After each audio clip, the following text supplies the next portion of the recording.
Magandang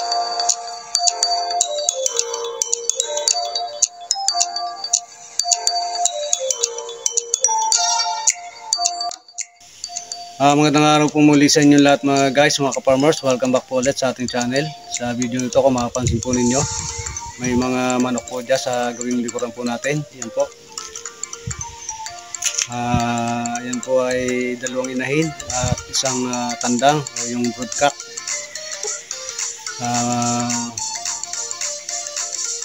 Pagsasamahin po natin silang tatlo para i-breed nga po. Pero yung unang gagawin po natin ay papaliguan po muna natin sila. Yan po, napaliguan ko na po yung dalawang inahin. Ang susunod na papaliguan na lang po natin ay yan pong broodcock or yung tandang. At ang mga gagawin po natin sa kanila, yung puputlan po natin ng tahid, yun pong ating pong broodcock dahil sa mahaba nga po yung tahid niya. Pupulgahin din po natin sila at bibigyan din po natin ng vitamins bago po natin po sila pagsamahin para i-breed nga po. Yan po mga guys, mga farmers, samahan nyo po ako sa ating pong gagawin para dito po sa pag-breed po ng ating pong mga alagang manok.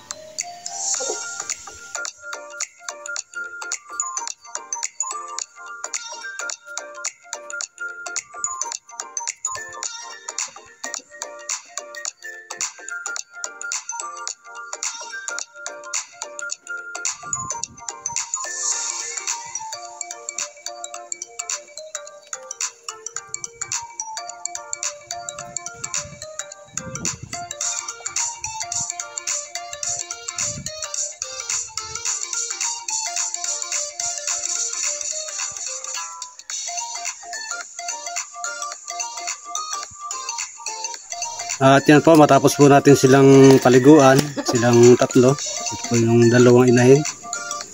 At ito po yung isang tandang po natin na broodcock. Yan po. Ay patutuyuin po muna natin sila. At habang pinatutuyo po natin sila ay ihanda po naman natin yung kanilang kulungan. Yan po, samahan niyo po ako sa gagawin po nating paghahanda sa ating pong pagkukulungan ng ating pong pagpapalahian or i-breed na mga manok po na ito. Yan po.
Yun po guys, mga farmers, yun pong ating mga manok na breed or yung palalahian po natin na mga manok.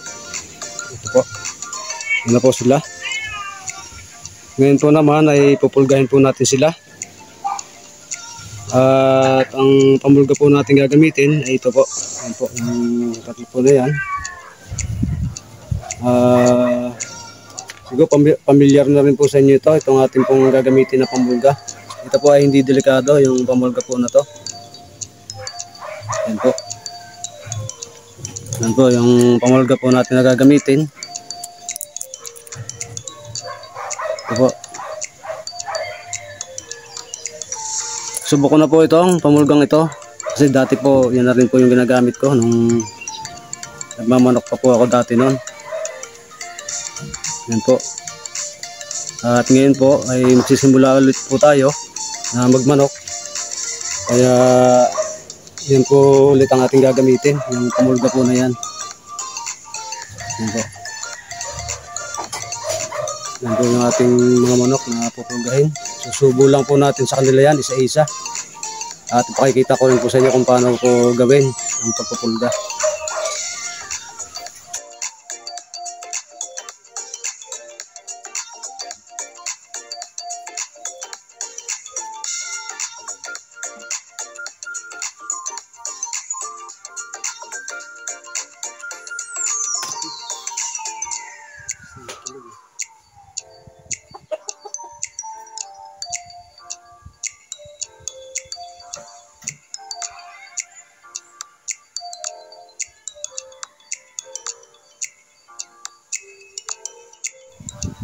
Ngayon po naman mga guys, mga farmers, ay sasalang na po natin yung ating pong hybrid na manok. Yan po. Pero bago po natin isalang, dito po sa kulungan na ito, sumasamahin na po natin sila para nga mag-breed na nga po sila. Yan po. Bago po natin sila ilagay rito sa kulungan ito, ay tuturukan muna po natin sila ng vitamins.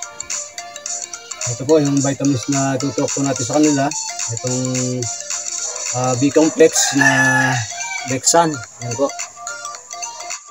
Bali ang ating pong tuturok sa atin pong broodcock or yung tandang po na gagamitin po natin na ganador ay 0.5 po. Yan po. Tapos sa mga inahin po naman ay 0.3 lang po ang ating pong ibibigay or tuturok.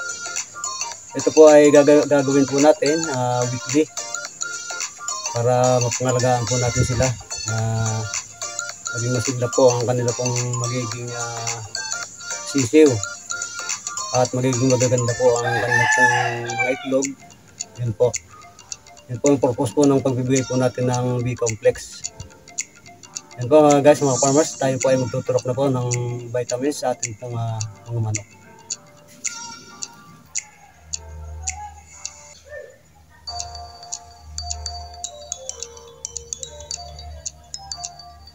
Oh. 0.5 po sa broodcock.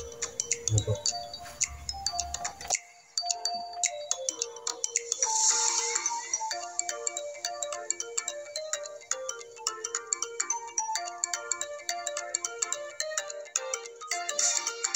Sa inahin po natin ay 0.3 ml po. Ano po.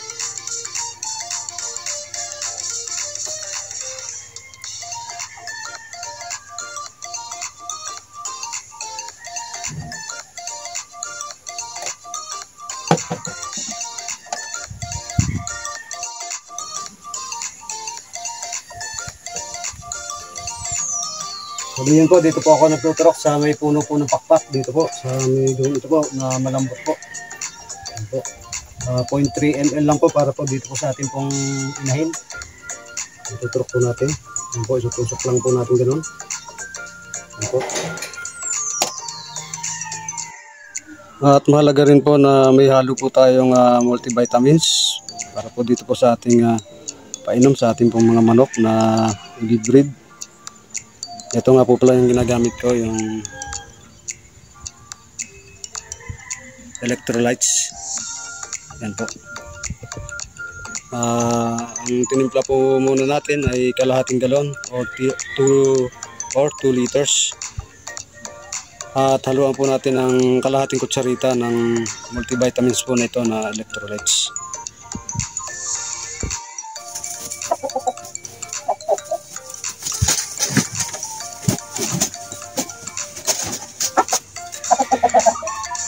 Yan po mga guys, mga farmers, yung atin pong mga manok na magpapalahian or bibreed po natin na mga manok. Yan po. Yan po yung isa, nasa taas. Yan po.